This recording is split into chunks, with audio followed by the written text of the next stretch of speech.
ধনশিৰি নদীত যেহেতু পানী খুব বাঢ়িছে এইকেইদিন, গতিকে এইকেইটা দিন আমাৰ কাৰণে অতি চেলেঞ্জিং, কাৰণ আমাৰ বিলত পানী সোমাই গৈছে। আৰু আমাৰ যিটো প্ৰজেক্ট চলি আছে, আমি আটাইকেইজন আছোঁ একেলগে, বোলে পংকজ আছে, হিৰণ্যদা আছে, ৰিতুল আছে, আটাইকেইজনৰ কাৰণে আমাৰ এইকেইদিন বহুত ভয় লগা দিন ন। মানে আৰু যদি ৩-৪ ফুট পানী ধনশিৰিত বাঢ়ি যায় তেতিয়া আমাৰ কাৰণে চেলেঞ্জিং হ'ব, কাৰণ আমাৰ গোটেই প্ৰজেক্টৰ গোটেই 1 কিলোমিটাৰ এৰিয়া 2টা পাৰে আমি নেটিং কৰিব লাগিব। আৰু আমাৰ যিখন নেট দিয়া আছিলে তাতে, এইটো আমাৰ বেৰিকেডটো দিয়া আছে, সেইটো আমি চাবলৈ আহিছোঁ। আৰু তাত মানে নেটখন পাতল নেট আমি এতিয়া লগাই আছোঁ, পাতল নেট লগাই আছোঁ যাতে পানীটো সহজে চলাচল কৰিব পাৰে। আৰু আপোনালোকে চাওক, ইয়াত আমাৰ মাছ জীয়াই থোৱা আছে, যথেষ্ট মাছ জীয়াই থোৱা আছে। এতিয়ালৈকে কিমান জীয়ালো আমি? 34 কুইণ্টেল 86 কেজি। কিমান জীয়ালো আমাৰ হিৰণ্যদাই ক'ব? আমি 34 কুইণ্টেল 86 কেজি জীয়ালো। 34 কুইণ্টেল 86 কেজি মাছ এতিয়ালৈকে আমি ইয়াতে জীয়াইছোঁ। প্ৰকৃত হিচাপ আমাৰ হিৰণ্যদাই দিলে।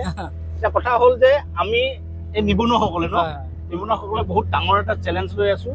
আৰু এইকেইটা দিন বিশেষকৈ আমাৰ বাৰিষা দিনকেইটা আমাৰ কাৰণে ডাঙৰ চেলেঞ্জ। যদি আমাক পানীয়ে উটাই নিয়ে সেইটো আৰু বেলেগ কথা ন, লাক এণ্ড চান্স, সেইটো আমাৰ কাৰণে যথেষ্ট মানে দুখ লগা হ'ব যদি তেনেধৰণৰ ঘটনা হয়। আৰু আমি আশা কৰোঁ যাতে তেনেকুৱা একো ডিজাষ্টাৰ আমালৈ নাহে। নাই, এতিয়া এইটো পৰ্যায়ত যদি ৰখি যায় আমি ছাকচেছ হ'ম বুলি মনত পানী এইটো লেভেলতে যদি আমাৰ ৰৈ যায় তেতিয়া আমাৰ বিপদ নাই। এতিয়া মানে এতিয়াও পানী অৱশ্যে ধনশিৰিত বাঢ়ি আছে।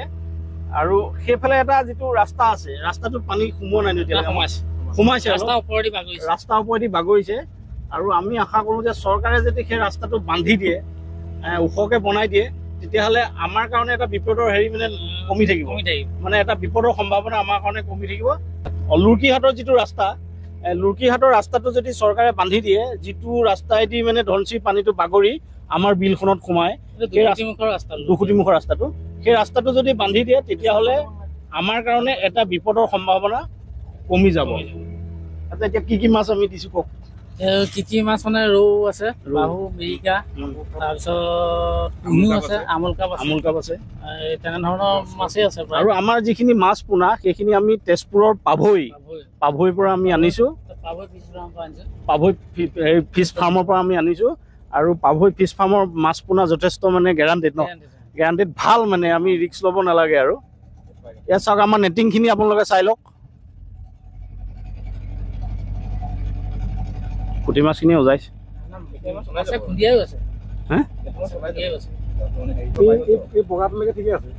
সৰু মাছ আছে। আমাৰ গোটেই পাৰটোত আমি নেট দিম, এইটো পাৰ দিব, হাইৱে ফালৰ পাৰটোত আমি দিব নালাগে, এই গোটেই পাৰটোত আমি নেট দিব লাগিব। প্ৰায় 1.5 কিলোমিটাৰ আমি নেট দিব লাগিব, তেতিয়াহে চাগে আমি পানী সোমালেও আমি বাচি থাকিম। ফুটটো পাইছে দেই, মাছে জঁপিয়াইছে।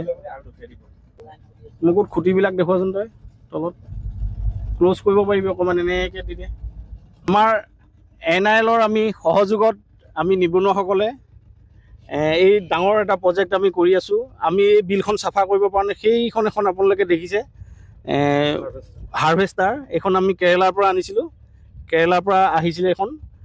এই হাৰ্ভেষ্টাৰখনৰ সহায়তে আমি গোটেই বিলখন চাফা কৰিবলৈ সক্ষম হৈছিলোঁ। আৰু নুমলীগড় ৰিফাইনেৰীয়ে এই গোটেই প্ৰজেক্টটোত আমাক যথেষ্ট সহায় কৰিছে। আৰু এই আশে পাশে থকা যিসকল আমাৰ নিবনুৱা যুৱক, এই যুৱকসকলো বহুত আন্তৰিকতাৰে, বহুত মানে মনোবল বান্ধি মানে আগুৱাই আহিছে। আজি হৈ নাযাব ন নেটখিনি?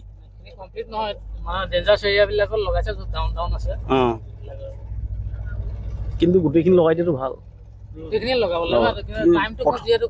প্ৰথমে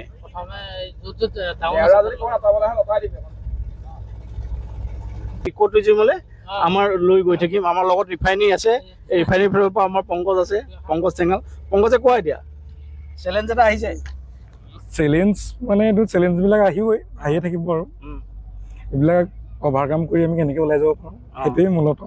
মানে এইটো চেলেঞ্জ যদি আমি পাৰ কৰিব পাৰোঁ তেতিয়া আমাৰ কাৰণে এটা বহুত ডাঙৰ এটা হেৰি হ'ব।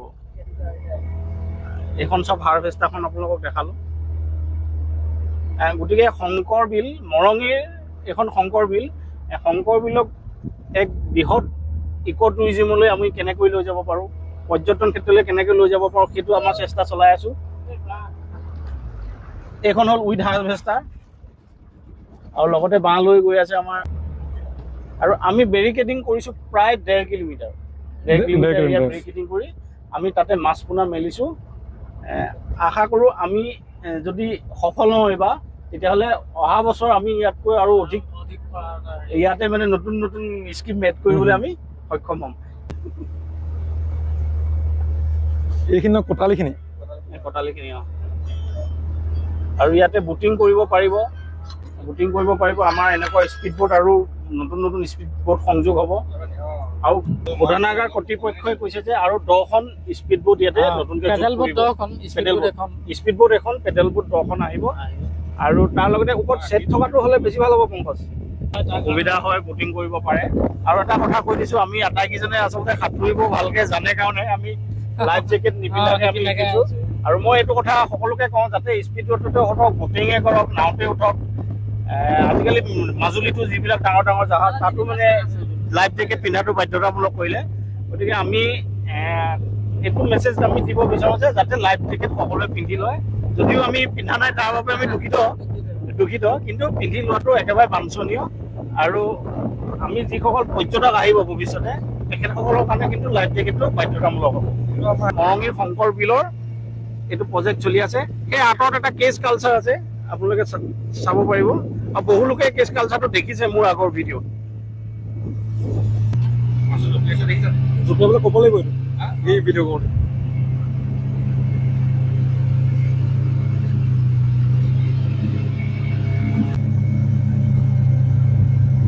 এইটো কিন্তু এভেইলেবল অক্সিজেন পায়।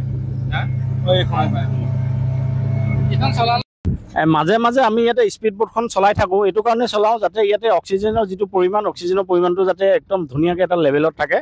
আৰু স্পীড বোটৰ চলোৱাৰ পিছত যিহেতু বহুত ফেনিল হৈ যায়, তেতিয়া মানে অক্সিজেনৰ মাত্ৰাটো ইয়াতে বৃদ্ধি পায়। আৰু যিটো মাছৰ কাৰণে বহুত ভাল। আৰু স্পীড বোটখন চলাই থাকিলে যিটো স্পীড বোটৰ পাছত ফেন হৈ যোৱা অংশটোত মানে মাছে জঁপিয়াবলৈ আৰম্ভ কৰে।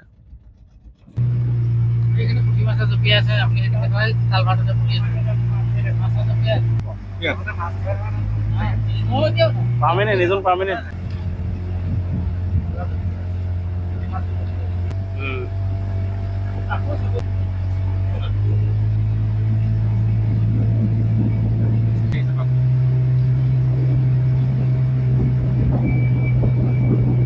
আৰু আমি ইয়াতে এইটো কেচ কালচাৰ আমি কৰি আছিলোঁ, কিন্তু আমি বিলখন নতুনকৈ চাফা কৰি হৈছে, বেছি দিন হোৱা নাই যিহেতু। এতিয়া আমি কেচ কালচাৰ পুনৰ আৰম্ভ কৰিম। আৰু ইয়াত লগতে আৰম্ভ হ'ব এখন ফ্লটিং ৰেষ্টুৰেণ্ট। খুব সোনকালে আমি মুকলি কৰি দিবলৈ চেষ্টা কৰিম।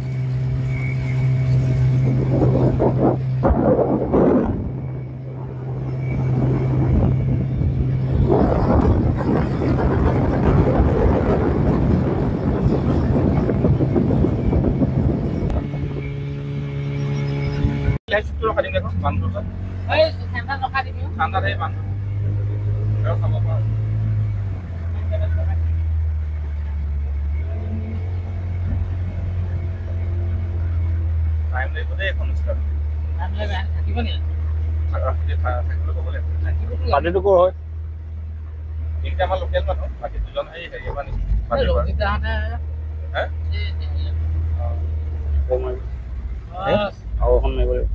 এইখন মাৰিব, উঠাই দিব এখন। গোটেইখন মাৰিব লাগিব। মানে মাছটো ইয়াত সুতটো আহি আছে, সেইটো চাইডে বেছি হেৰি কৰিছে। সেইটো চাইডে আগতটো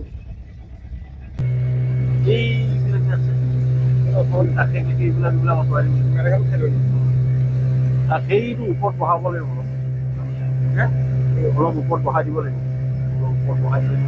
এনেকে দিব মানে হাতটো। বিজেপি ভাল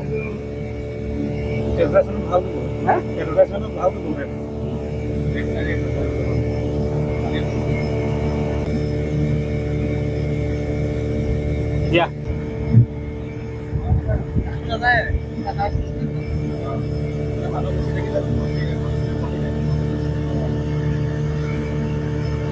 Kita